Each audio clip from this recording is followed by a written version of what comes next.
Welcome to the Retro Video Store Podcast.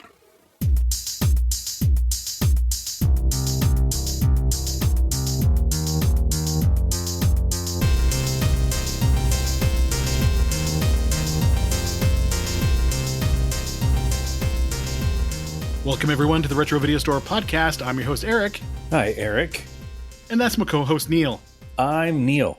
And who is not here because he has Russian and East Asian heritage and possibly has trained people for the CIA and maybe has some Japanese heritage as well. And his mom's Mohawk, but maybe she's Mongolian, or maybe she's... Yeah, and he's often doing secret work for the CIA. That would be David. Much like Steven Segal. There is no record of him actually doing anything with the CIA. Yes, there's no proof. There's no proof of it, but God damn it, he did it. So Eric, we have... No, Eric. I hate him so much. I hate him so much. I hate this man. I hate him. Who does Neil hate so much? Fucking Steven Segal. So we have purposely not done a Steven Seagal movie, even though he has pretty much a memorable impact in the 80s, 90s rental lore, just because he's such a shitbag.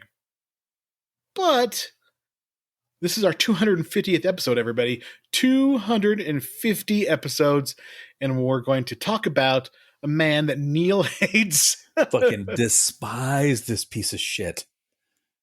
Despise. So we're going to talk about Marked for Death from 1990.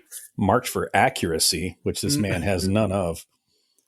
I still think this movie is enjoyable in a unintentional comedy way.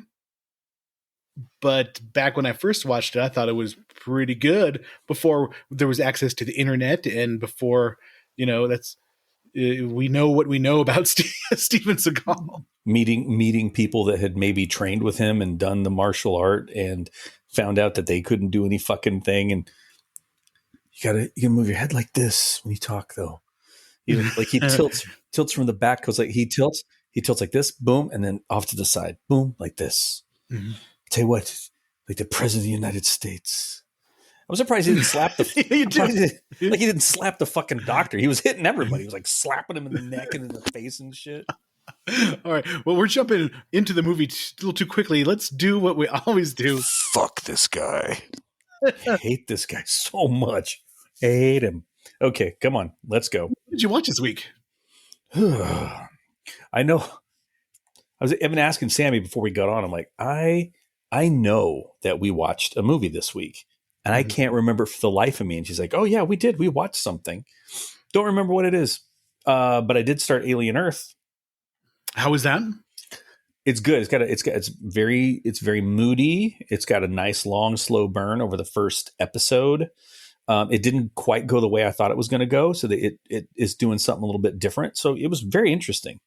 I know there is a little controversy. I've been reading that it kind of does away with some of the lore that was established in Prometheus and Alien Covenant, which is probably good because both those movies were not great.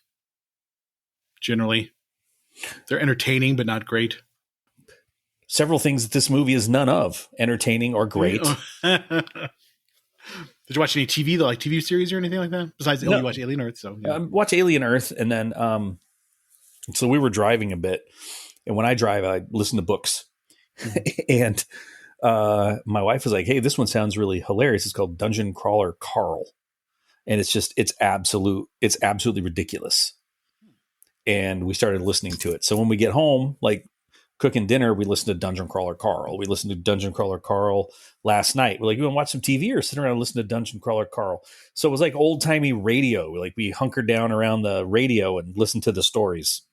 Well, 23 years ago, Dungeon Crawler Carl is coming up next, boys and girls. But it was not bad. Listening to the books at home. Normally it's on the car because I got like a 30-minute drive to work both ways. 30 minutes there, 30 minutes back. And I burned through audiobooks and podcasts that way. So it was kind of interesting to have one to finally kind of like share with the family.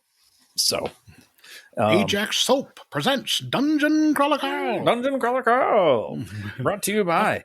Okay, so Rich, delicious Ovaltine. Got the message. Drink more Ovaltine. What? Okay, so I know that you did some research for this, and you're going to talk about that. I really hope you do, but please tell me that you watched some Steven Seagal Lawman. Please tell me. Yes, I did watch a couple of clips just to get that experience. Stupid. These guys that look like they've never been out of their hometown, like, look at all this martial arts stuff he's doing. It works if someone is standing still and you grab them and you hold on the whole time, which no one's going to do. Or fuck, I hate this guy. It's so stupid. Okay, keep going. Sorry, my bad. You hit him so much you asked me what I watched. I was going to ask you what I started just thinking about the utter hatred I have for this man and what he does. Ugh. Go ahead. What did you watch this week? Inexplicably, I watched The Client. I was almost as ready for you to say inconceivable. Inconceivable. I did watch a little bit of Goonies and The Princess Bride this week, but I watched The Client, the John Grisham-based movie with Susan Sarandon and Tommy Lee Jones, and it was okay. That is a big gap in my movie knowledge that maybe I'm trying to shore up a little bit, is 80s and 90s legal dramas. Yeah, that's one I've completely skipped.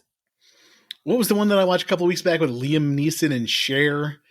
It was shit. It was also a crime, lawyer drama courtroom thing. I watched that. But then I watched The Client. I watched The Goonies. The Goonies is always on every damn cable channel. If it's not on TBS, it's on TNT. If it's not on TNT, it's on CMT. It should be like TGN should be the next network. The Goonies Network. The Goonies Network. Because it's always on. Truffle shuffle all the time. Always on, and every time I watch it, I just notice how much yelling is in that movie. It's Chunk yelling, it's Sloth yelling, it's the girls screaming, it's Ma Fratelli yelling. It's just yelling in the entire movie. You do have a child, right? And you have been around groups of children. Yes, they do. So yell, this should not be a shock. Yeah, I forgot though because my son's 17 now, so I don't really know that kind of yelling anymore. But yeah, The Goonies. It's a classic, but it's pretty yelly. Lots of yelling in that movie. Yeah. But didn't watch any TV, didn't watch any TV shows because I've been playing, speaking of dungeon crawlers, I decided to start playing Diablo 4 again because I heard they did a lot of improvements. Mm-hmm. So that is my favorite type of game, a dungeon crawler loot game where you just kill tons and tons of monsters and then you get loot and you upgrade your stuff. Then you kill tons and tons of monsters. Then you upgrade you get loot and you upgrade your stuff and rinse and repeat. That is my favorite type of game because I don't really have to invest much thought and energy into it. I could just kill imps and skeletons and other things, zombies. Yeah, I've been playing Star Trek Fleet Command during my lunch. How was that? It's good. They just basically like, oh, you want to upgrade this? Well, you have to get this, but to get this, you got to get this. And if you want to get that, you got to get both these things first. Yeah. And they just don't give you stuff. I mean, it's obviously there's a paywall if you really want to do it, but if you really want to get like specific things, it could take you like 13, 14 weeks of just grinding one thing consistently to get it. And then you bump up, but there's like, you've got to manage resources, the station, the ships, you got to go on missions, you got to try to mine. And while you're out mining, there's guys that are dickheads that'll come blow up your ship. And it's just a lot. It's just one of those things like just stupid, just fly the ship in and do like waves of attack with other people occasionally. And they've already noticed, like I'm on there and they're like, oh, hey dude, it must be your lunch. And I'm like, yeah, you bet. I'm here for 35 minutes. Let's get this done. I just like that dopamine hit of like, ooh, I got a good drop. Now I can go wear it for a little bit, and then after a couple of levels, it becomes junk. Then I got break it down and use it for crafting, and then I had a pretty good drop right before we started recording. oh yeah, so did I. A lot of broccoli and cauliflower at lunch. Yeah, a lot of it. Good. Broccoli, cauliflower, blue cheese dressing. Just dunking it right in. That's a different kind of internal stew. So blue good. Cheese dressing. Yeah. Speaking of internal stew, we're about to talk about Marked for Death. Fuck. Oh, hey, real quick before we dive into that, we're taking suggestions for spooky season movies. Our listener Armando recommended Hell Night, which I think we should do. That's a classic Linda Blair one. So he also recommended Frankenhooker, but I think that should probably be a Turkey Month movie, and then instead of a spooky season movie. I still remember that box. Want a date? Yes, it was the coolest marketing ever. You could press it and it would say "Want a date." So that might be for Turkey Month, but hopefully we'll do Hell Night this pretty soon in a couple of weeks. I think we're going to do Funhouse next week, and then maybe we'll do Hell Night the week after that because I think it's on Tubi as well. Tubi, we're going to be mining Tubi a lot for content in the spooky season months. So, yeah, good stuff. In with the good, Neil. Out with the bad. I'm just gonna pull the Band-Aid, okay? A retired DEA agent is out to hunt down and take out a Jamaican drug posse that has targeted his family and him for murder. Okay, cool. There we go. Yes, this is Marked for Death from 1990. Marked for Death is probably the peak of my enjoyment of Steven Seagal, because I think it's probably the most fun movie. This and Out for Justice. There was like a coin flip between this and Out for Justice. Maybe we'll do Out for Justice someday. But Steven Seagal was, he was riding high. He had a good run of movies. Above the Law, Hard to Kill, Marked for Death, Out for Justice, Under Siege. He had 5 movies in a row that were, pretty well received. And then he did like most action stars do. He got high off the fumes of his own butt. Let's talk about him dipping his toes into Jamaica. Okay, shall we for just a second? Yes. So the lyrics are from his song Strut, which he sings in a reggae style and affects Jamaican cadence to his voice. Oh yeah. And I will be reading them in my own voice. I will not be going full Jamaican like Mr. Segal. It's not Seagal, it's Segal. Little Stevie Segal. Okay? Mm-hmm. Okay. So, girl, what you really want all night?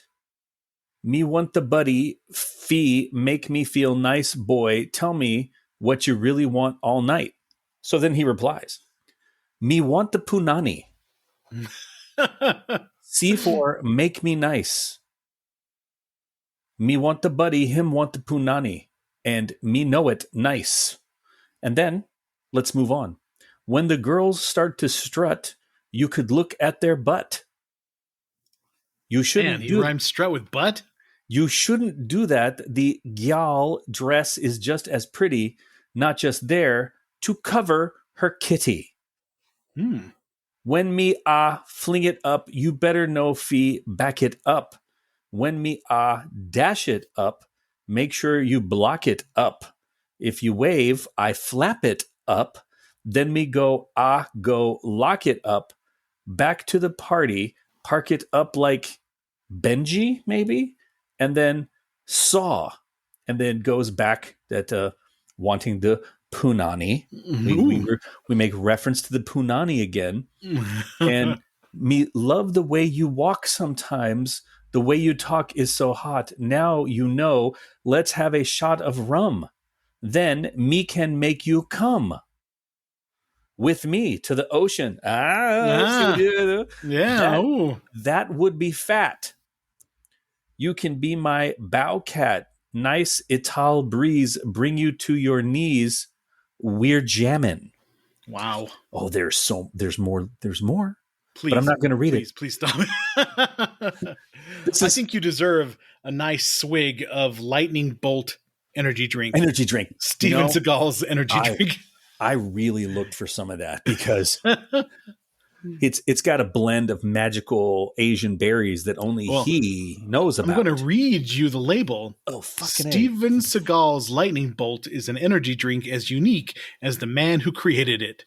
It has pioneered the way for nutritional, all-natural energy drinks and emerged as many firsts. First energy drink to be made of 100% juice. First energy drink to contain Tibetan goji berries. First energy drink to contain Asian cordyceps. It is also one of the very few energy drinks to be offered in multiple flavors, and is available in 60 countries worldwide. Not anymore, but there was Cherry Charge and Asian Experience. You can look this up on BevNet, which apparently does reviews of all sorts of energy drinks, and it is the Cherry Charge is the red, and it's got a nice picture of Steven Seagal on it in red, and it was got a 8.4 fluid ounces, 138 calories per can, 32 carbs. Whew, not very, yeah. Well, if they're making it from berries, that makes sense. Here's a review. How do you come up with an energy drink that lives up to the reputation of Steven Seagal? How can you possibly embody a 6'4" ponytailed master of Japanese kendo He's not a fucking master of kendo. You'd have to be at least a 5th or 6th degree, maybe even a 7th, to be fuck kendo. Stop it. So, Lightning Bolt. I'd like to have a can of that. If somebody has a can of just an empty can on a real can, I would love to have that as a souvenir. So if anybody wants to send that to either Neil or I, send us an email, rvspodcast222@gmail.com, and that would be kind of a fun, souvenir to have, because it's hilarious, the fact that he thought he could sell energy drinks, but I'd rather have fictional energy drink from Tropic Thunder booty juice than booty juice. Listen, remember, I just picked this up in Da Nang. Do you remember when he was like a llama? Remember when he was a llama there for a hot second? Mm-hmm. Yes. Yeah. He would sit there and eat like Cheerios out of a plastic baggie while he was being a llama. like a toddler? Yeah, I literally saw a video of him being a llama, and he had like in one of those little snack bags, little narrow ones, and he was eating. It looked like Cheerios out of it. It was. I watched a video ridiculous. of him eating carrots with an Eastern European dictator. You ever seen that one? Yeah. So there is a cottage industry of people hating on Steven Seagal. So there is no shortage of material out there making fun of him. And of course, Tom Segura is known for his hilarious comedy bit about Steven Seagal. And I was watching the movies and then watching like Steven Seagal Lawman, and Tom Segura nails one of the things that he does. Mm-hmm. Is that he adopts the accent of whatever person he's talking to, of whomever he's talking to. If they're black, he puts on an affectation, very offensive affectation. If they're Asian, he does that, and if they're Hispanic, he does that as well. So if you could be talking to you like, "Hey Neil, how are you doing?" like that, and if he sees Hispanic guys, "Hey bro, what's up? How's it going?" They say, it's really hilarious. So when I heard that he had this show, I specifically tuned in because I fucking hate him, and I wanted to see how much of an ass he made of himself. And oh my God, that was the thing he did. So he's talking to these. They're like, I don't know, like New Orleans or some shit around there, and they pull up, and it's just a bunch of young black dudes. And he gets out, and he's like, "Brother, yo, what up, brother? What up, blood?" And he's throwing his hands all around and doing all this, and I'm like, no, little Mr. Segal. Steven Seagal's Lawman lasted from 2009 to 2014 and can be enjoyed maybe on Amazon No. Prime, No, it Tubi, can't. and Pluto. It cannot be enjoyed. It can be ironically appreciated. Yeah, I watched like 10 minutes of it, and I couldn't go on. It was just, Right. it was torturous. I'm gonna get this out of my system. Okay, he did Aikido, which is not a combat art, and he started his own little brand of it. And I have trained with those guys, and it is the farthest thing from a combat art you are ever going to find. I know a lot of guys that do Aikido. I've trained with them. Aikido's fun. It's not about combat. It's about movement and balance, and you have to agree with your partner to get thrown and to have them twist your wrists and shit. And it's absolutely not a combat art. I had done Kinjitsu for years. He doesn't know how to use a fucking sword at all, period. I should find it somewhere. I got a VHS tape of him teaching a seminar, like here where I live, at a local dojo. It is one of the worst things I've ever seen. The shit he's teaching, he's like doing this like block with his elbows, like making circles. And I'm like, anybody tries to hit you, like, and you do this circle, you're fucked. You ever seen the videos of him? Like, if a guy tries to grab your leg, I just chopped him like that, and he's dead. That's his brain. He's dead. He couldn't even get up after that. I love your impersonation. He's dead. And it's just, I really, guys like that, you figured at some point someone would have gone like, can I feel what you're doing? Can I feel what you're doing? Grab my wrist, chase me in a circle. He does the same shit over and over. I watched his videos. He does the same shit over and over. And some of these are moves that are in traditional Japanese jiu-jitsu. There's the, when he steps under the arm and then pulls it back down, it's called, in Japanese jiu-jitsu, it's called a shihonage.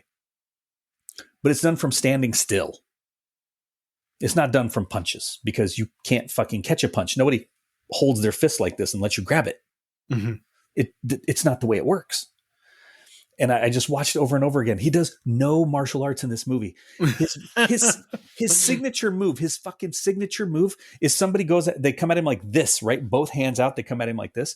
And he steps to the side and he raises his arm, and magically somehow their elbow goes up like this, and he just pushes them. Or hits him in the throat, or uses the elbow. Yeah, he walks and he goes, ugh, he hits him in the throat. That's like his fucking move.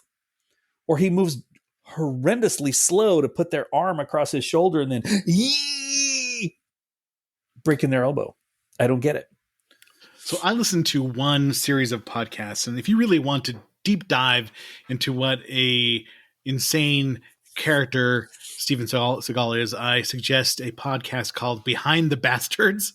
And there's a multi-part episode called Steven Segal is so much worse than you would ever imagine. And they really, really, really like get into his past and talk about what a fraud he is and what a terrible person he is awful towards women, lots of, allegations of sexual harassment, lots of dishonesty, basically left his first wife, is just one of those people who just lies constantly. And they tell a story about how he claimed that he was a Navy SEAL and had all the SEAL training. And then he went out with two guys. One guy was an Army captain, and they went out to like treasure hunting on a boat. And that Steven Seagal, one, couldn't swim, and two, couldn't use the compass. Two things you would think they would teach you in buds for Navy SEAL training. So, yeah. Almost as bad as like how he can't decide ethnically where he's from, or his family, where his ancestors are from. They're either Russian, they're East Asian. He's half Irish. The Bronx, but he was actually born in Michigan. And claims that he was taught by B.B. King how to play the blues, and that also how he was taught by this master, a Aikido master. But the guy died in 1969, and he didn't show up in Japan until 1972.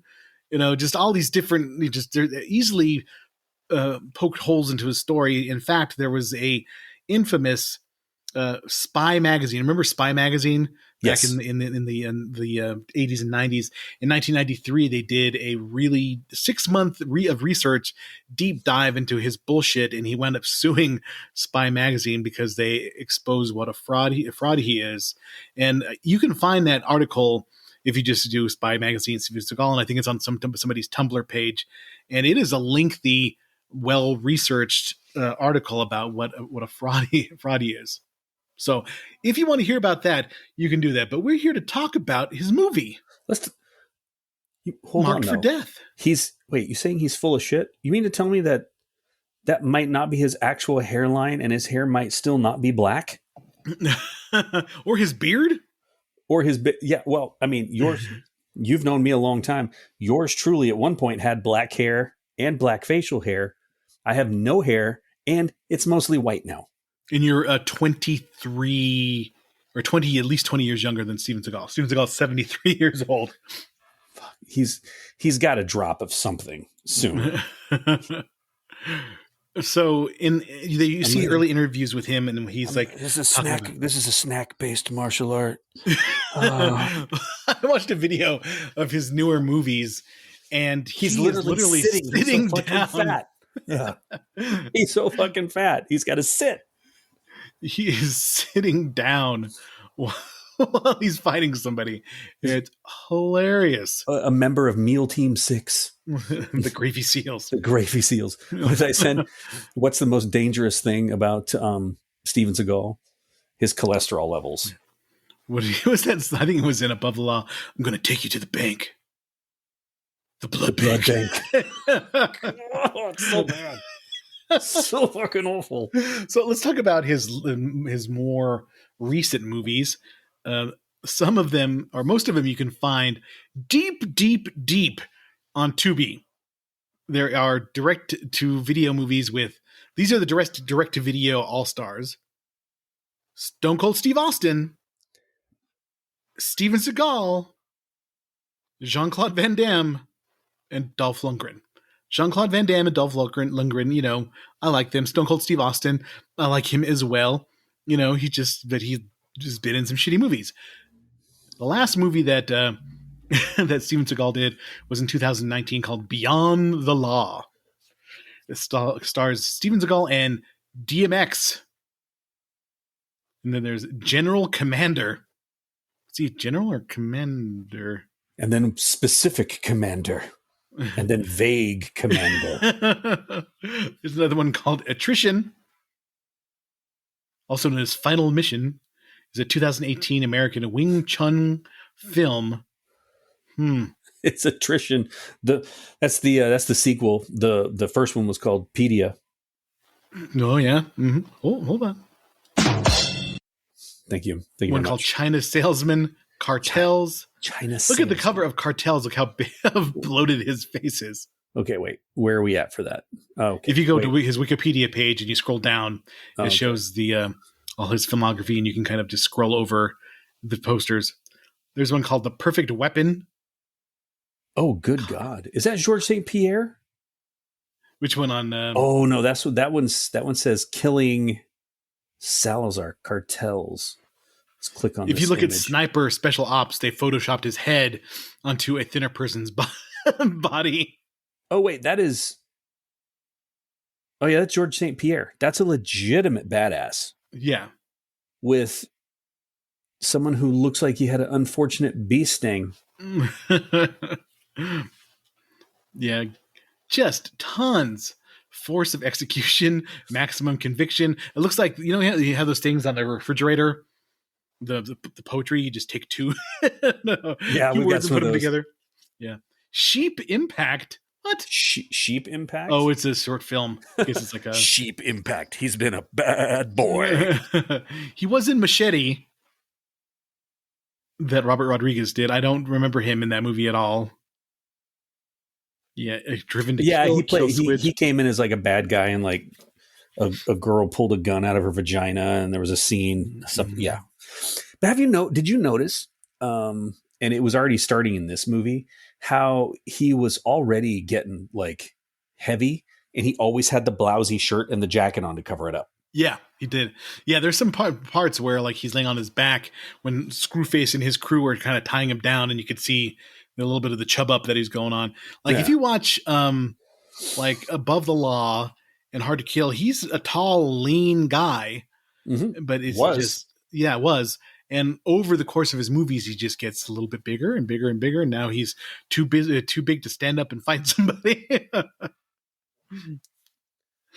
All right, so movie came out in October 5th of 1990. I'm pretty sure I did not see this in the theater. Nope. I did see this on HBO a lot. Yeah. A lot. So I just noticed we're like 30 minutes into recording, and I don't think that I've really come full forward with my thoughts on this and say that I can't stand this man. I don't really think there's many people who really say, I really like Steven Seagal. He's a good guy. Him and maybe Vladimir Putin likes him. Okay. Granted, Putin actually did judo. Judo works. Mm-hmm. If you do some judo and you grab a hold of a dude and he doesn't want to fall down, you're going to knock him on the damn floor. The newaza, the grappling that comes from judo, is just parallel with Japanese jiu-jitsu, and then that's where Brazilian jiu-jitsu came from. You've got yourself some judo. The average judo blue belt will fuck a normal guy up. Judo works. So you'd think someone that knows this would look at what he does and goes, he's not so good. I think Putin keeps around like a jester or something. Like, entertain me, fat man. Show me a demonstration with your 4 flunkies, how you throw them around. He does the same things over and over. I watch those. He does nothing different.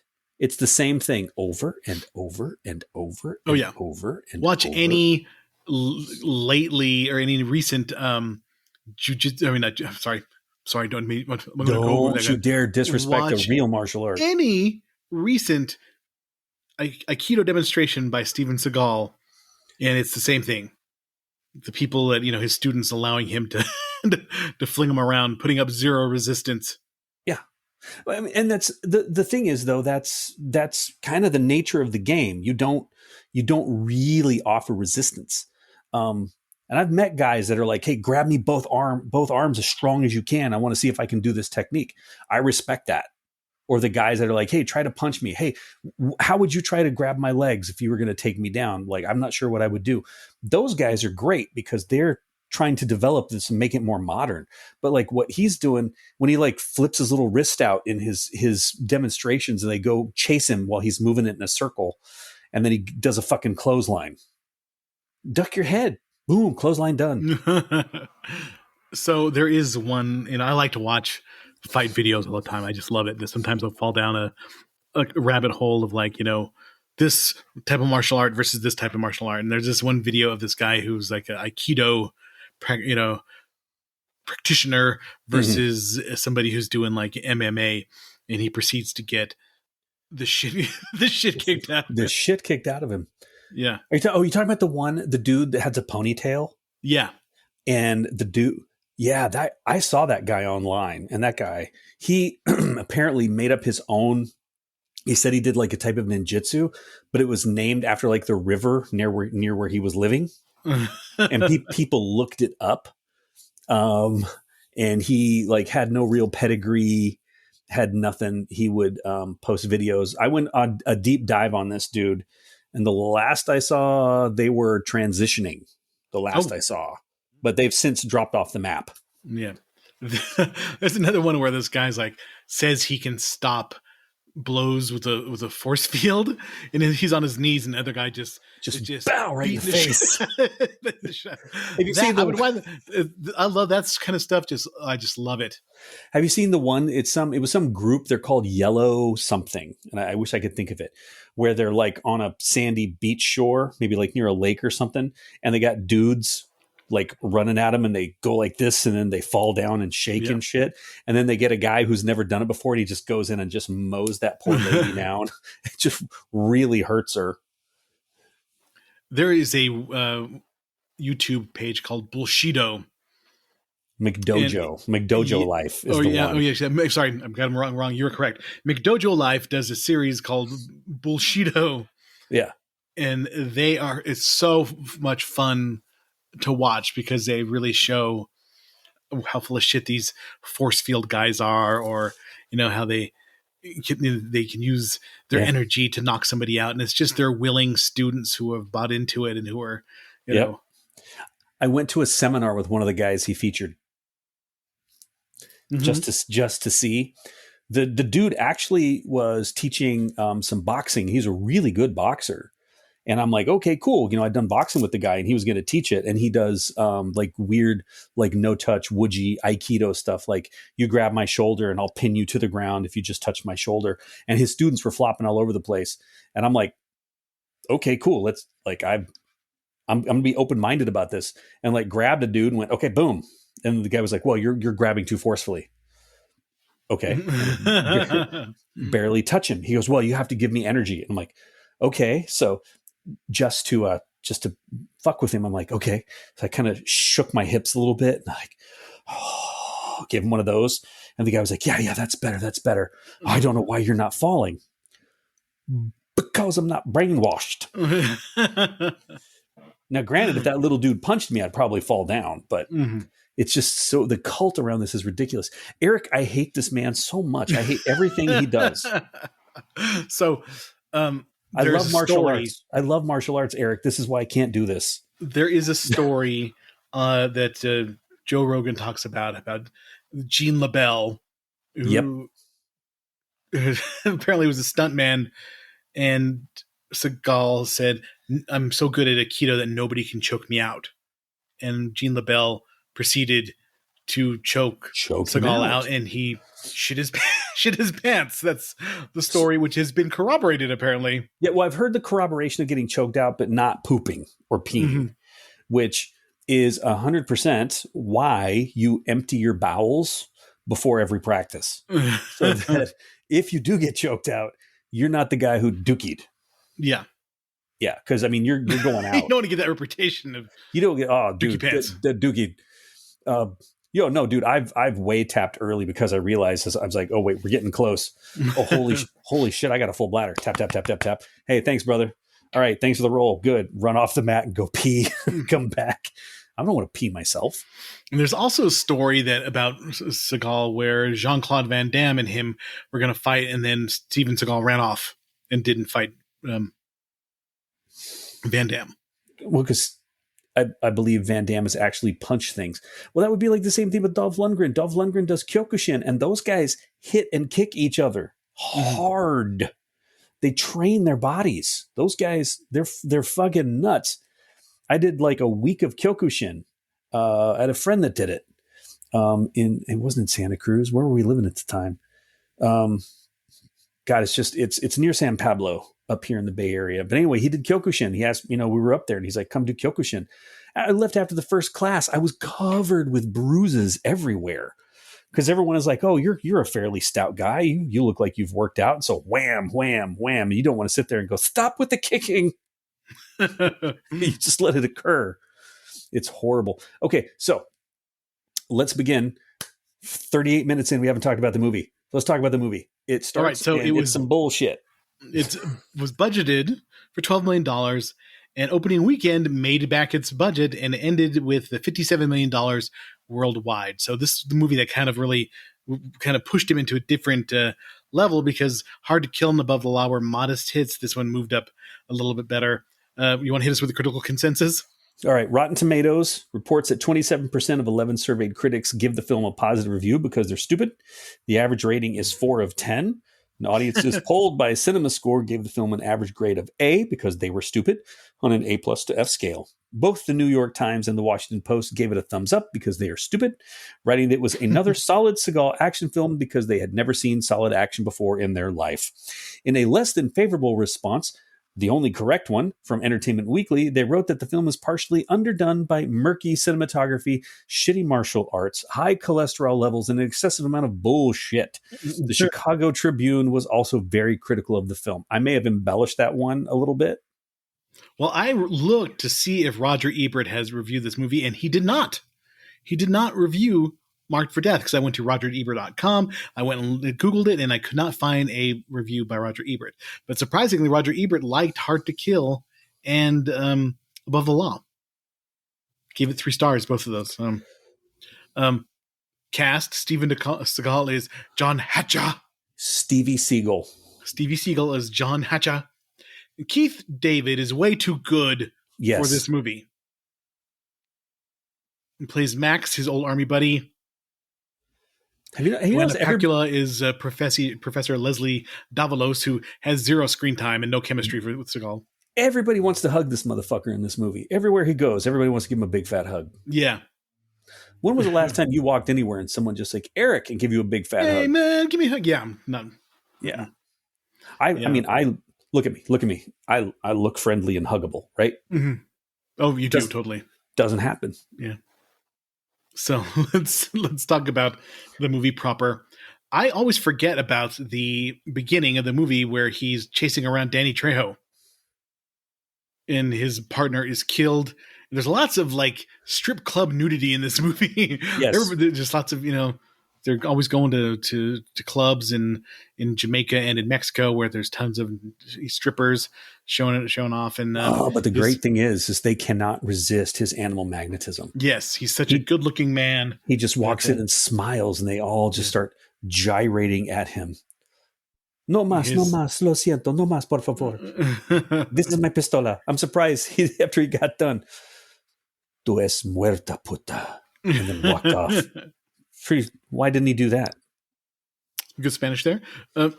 So the beginning of the movie, he's a DEA operative with absolutely no sense of tactical awareness or anything like that. He goes in, gets his partner killed, then he feels guilty about it because a naked lady shoots his partner in the chest.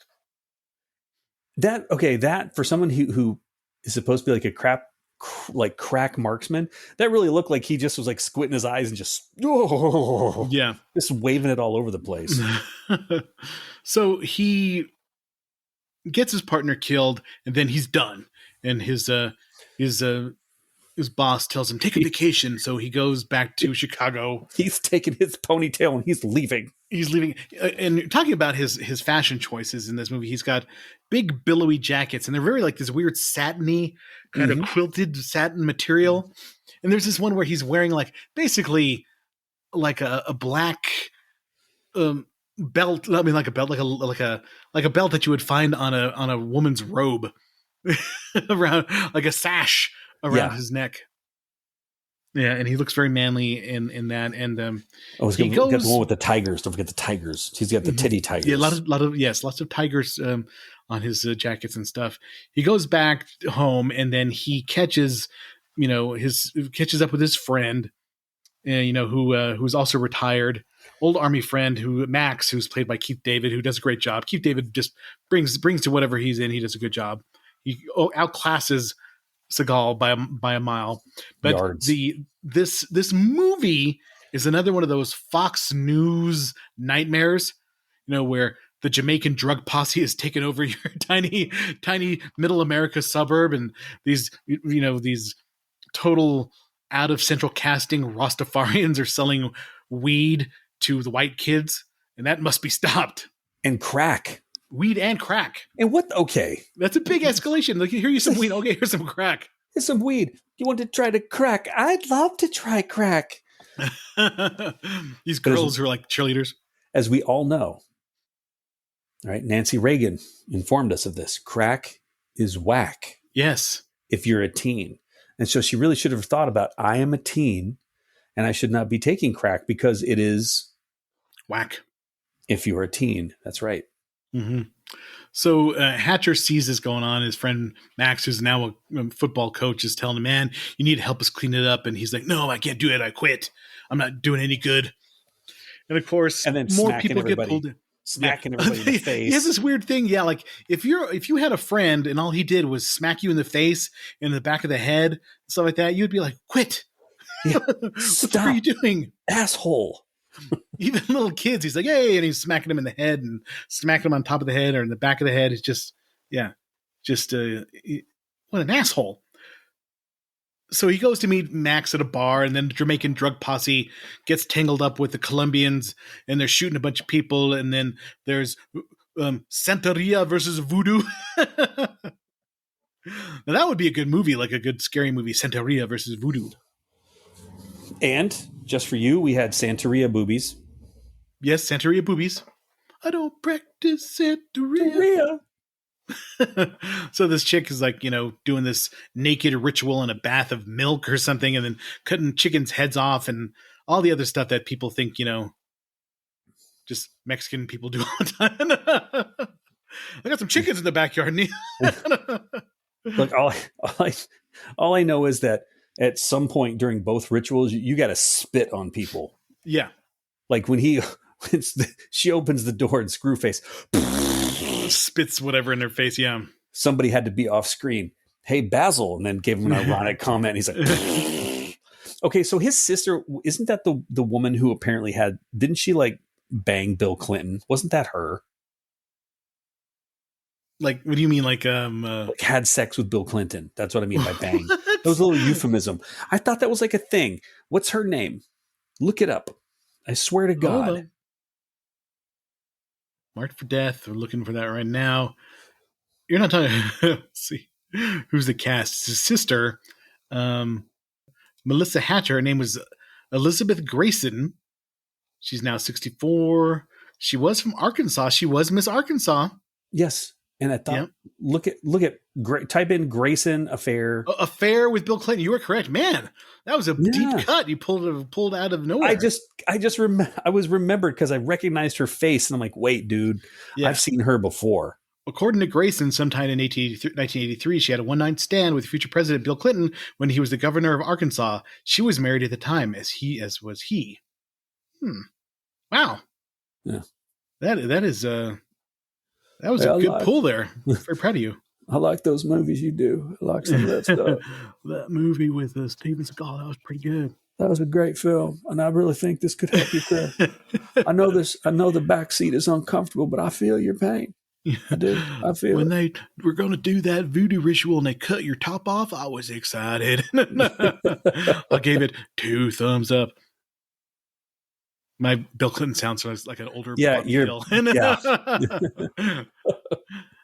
What the hell? That's not my purse. Right? That's not your purse. Bobby, did you have sex with the woman from that movie with Steven Seagal? What? What? How him and the dude from Beavis and Butthead sounded the same. Them's the 2 boys been whacking off behind the tool shed. Mike Judge is awesome. Have you seen any of the new King of the Hill on Hulu? Yeah, I have. They're actually. I heard they're good. So yeah, and the new Beavis and Butthead cartoons, I much like martial arts practice, have to go to the bathroom because I almost pissed myself laughing. There is an episode that is so subtle in some of the humor where they get pulled onto a jury. Fucking great stuff, and it's way better than this movie. And the episode's only like 27 minutes, but still way better than this whole film. So talk about probably not the best representation of Jamaican people in this movie. And they do 2 things. They do things twice where they try to say, this is not representative of the Jamaican people. And then they proceed to make this representative of the Jamaican people. Yeah. They don't really do much to counteract that argument, but I do enjoy Screwface. And we will adopt a bad Jamaican accent because it was bad Jamaican accent. It was bad Jamaican accent. So speaking of bad Jamaican accent, the dude who played the agent. Yeah. My wife was looking up trivia while we were watching this piece of shit. And when I say watching the piece of shit, I'm talking about Steven Seagal as a human down to his core. The dude who played him, I guess they were turning actors away. Seagal was like kicking them loose if they weren't actual Jamaican. So he came in from the go and was doing a Jamaican accent. And then like on the last day of shooting, he admitted to him like, I'm not Jamaican, bro. And I guess apparently Seagal turned and walked away. He walked away and never talked to him again. That's hilarious. Yeah. I'm the best actor here, not you. Did you hear that Rob Schneider there's so many stories about how shitty he was on SNL. And there was one of Bob Odenkirk, who was a writer at the time, talked about how bad he was. And then Rob Schneider was talking about how Steven Seagal comes out of his dressing room. He's like, man, I just read the best script that I have ever seen. And Rob Schneider's like, oh, wow, who wrote it? And he's like, I did. I did.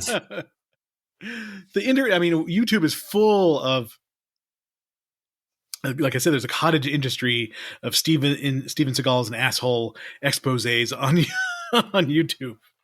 I wish I could remember who told it. I guess he went and was like talking some shit to some people, and they were actually like on a boat or something. They're going to be. He was talking about like he was in charge and he was the one that was going to be doing the filming and all this, that, and the other, and then turned to walk out and then walked right off the edge of the boat and fell into the water. And they pulled him up like the mascara and shit he had put in his hair to like hide his fucked up hairline. If you look up Steven Seagal Black Belt magazine, you look at the cover, his hairline is as far back as oh mine. yeah, there are interviews gone, with him where he is like, you could tell that male pattern baldness is really hitting him. And then of course he must have got the hair implants and stuff like that, but then he decided to use the Sharpie to color in his hairline. If you look at him, pictures of him now, he's hilarious looking. You know, he looks so bad with that, you know, beard and his toupee. He's always wearing like yellow glasses. Yeah. Of some sort, yellow or orange glasses. Okay, so I will tell you parts of movie that I do enjoy. Okay, let's go. We're almost done. Why not? Jimmy Fingers, the mafia guy in the little bikini briefs. How one guy, you know, he kills Jimmy Fingers by shooting him in the head, and then the other Rasta guy jumps out the window. Oh God! Here, Screwface, give me death 10,000 times as bad as you, or something like that. What was the line? One man thought he could fly, the other thought he was invincible. They were both wrong. But you got to turn your head really snappy. Boom, they were both wrong. So good. I'm trying to sneeze, but I can't. Look like you were talking to the spirits. You're kind of looking up and doing a little interpretive dance. Oh my goodness! I sneezed really loud. Anyway, one thought he was invincible. The other thought he could fly. They were both wrong. If people could only see my head movements, apparently I'm invincible because I can do Steven Seagal's stupid ass head movements. I do like the part where he fights the guys in the mall, but he doesn't fight anybody. There's no fighting. He steps out of the way and the guys magically leave their arms there. Pause it. Watch. Every time he does that, the one dude's got his arm up like this. And if you get it paused just right, that's half the time it's not a black dude. Oh yeah. There is some really bad blackface stuntman. Yes. And the dude, and he just pushes him. That's all he does. He pushes. And his kicks, holy hell. But one of those he taught to Anderson Silva. He even said so. And that's how Anderson won that fight. What does Tom Segura say? You kicking children or kicking men? Kicking kids in the throat? The part in the mall I always thought was cool. But if you watch it, like you say, if you watch it with a critical eye, everybody's like, here, grab my arm and then break it. Or let me, everybody run at him exactly at the same time and he'll move out of the way and we'll run into each other and fall down. Yep. But back in 1990, I thought it was fucking badass. So there's a little bit of me that still enjoys the movie. And I do like Screwface because he does not honor anybody's personal space at all. He's up in people's fucking faces, grills, like. Everybody want heaven. No one want dead. He's like, please, I can get out of my face, Screwface. Like, fuck, dude. Okay, I got it. And we're back to the land of like sweaty bad guys. Like everybody's sweaty in this movie, especially Screwface. High degrees of moisture on the people.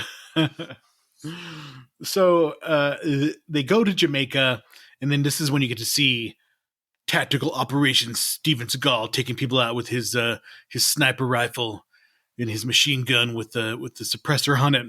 Do you hear that? Maybe you heard the slide. That's about it. Did you hear that? Yeah. So they capture him at one point, and they're trying to get him tied up to some sort of like table or bed or something like that, and then he gets away. And there's more bad stunt work. The worst stunt work to me of all is when he's fighting Screwface, the second Screwface, not the original one where he cuts his head off really easy. He's fighting Screwface's twin brother, and he's getting kind of roughed up, and he's getting like put through some glass and stuff like that. The stunt man has the worst back. The stunt man for stand-in for Steven Seagal has the worst wig on. Mm-hmm.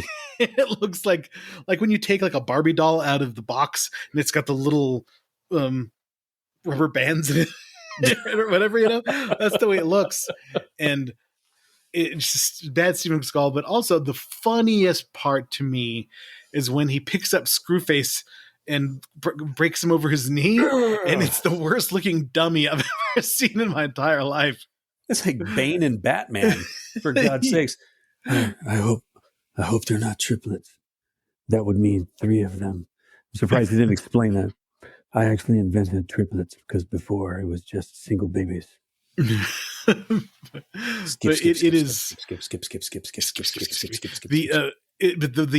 You can see the dummy work so badly in that part. It's just hilarious. You can see the dummy work the whole movie. The dummy picking the dummy up and then smash him over his knee is hilarious as hell, because obviously Steven Seagal wasn't strong enough to pick up. He could barely lift that thing. It was so fun to watch. He barely lived up to the I'm sorry. Hiccups. Ooh, that was a good one. He turned into Popeye for a second. That was fucking badass. I got that. Fucking hate this guy. Who's full of bullshit, can't fight. He's gonna sort of fucking racist guy. Who's gonna doing accents and impressions. He finally kills Screwface, and then the Jamaican drug posse decides just to leave and stuff. And he gets the movie ends. He's a good guy, and everything's back to normal at the end. Watching him struggle to carry Charlie was so good. Yeah. The movie is funny as hell, and not in a purpose, not intentionally. It's very unintentionally hilarious, because it is just bad acting, bad action choreography, bad stunt work, bad makeup and dummy effects. I like when he pushes Screwface's eyes in. Oh yeah. I wish I could remember which one it was, but it was when like people were beginning to figure out that jiu-jitsu was the real deal.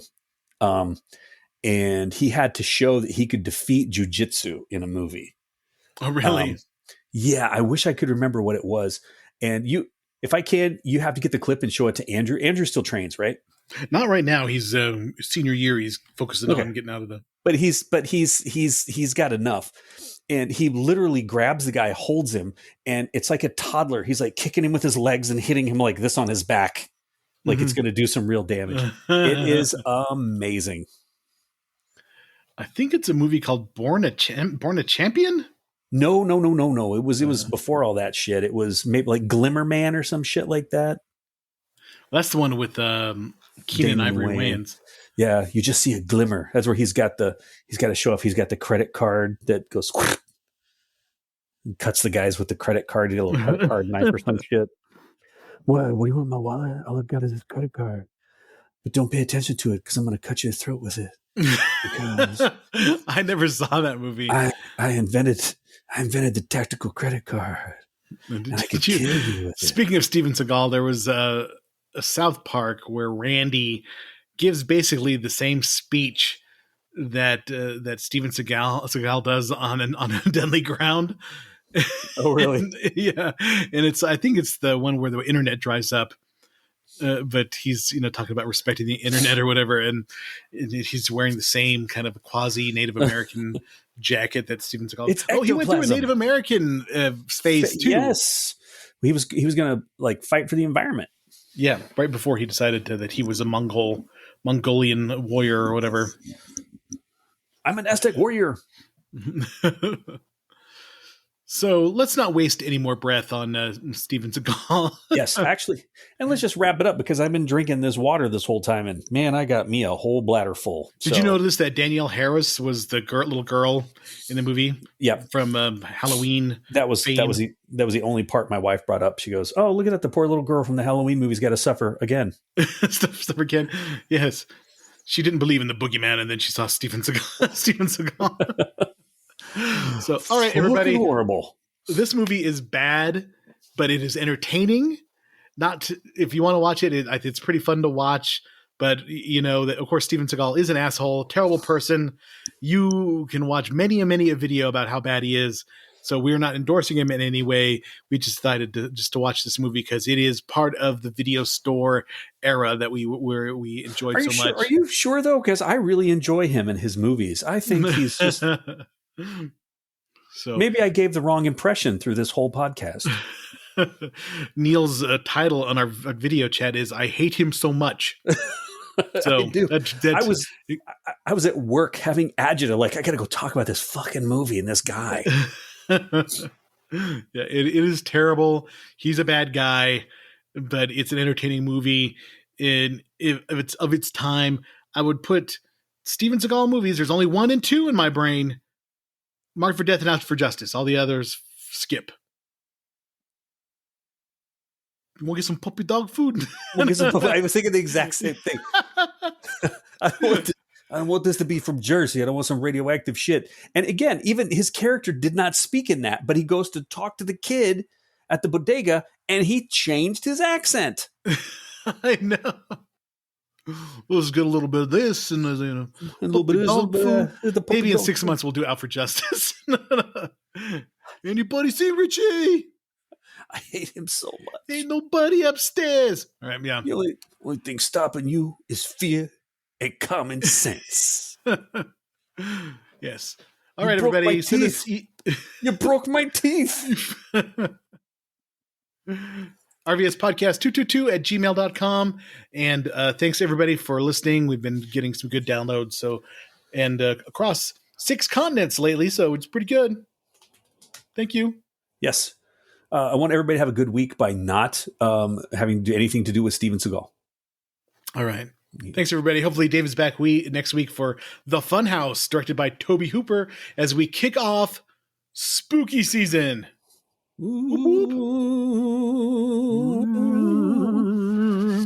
Have a good week, everybody. Thanks. Thank you for listening to the Retro Video Store Podcast.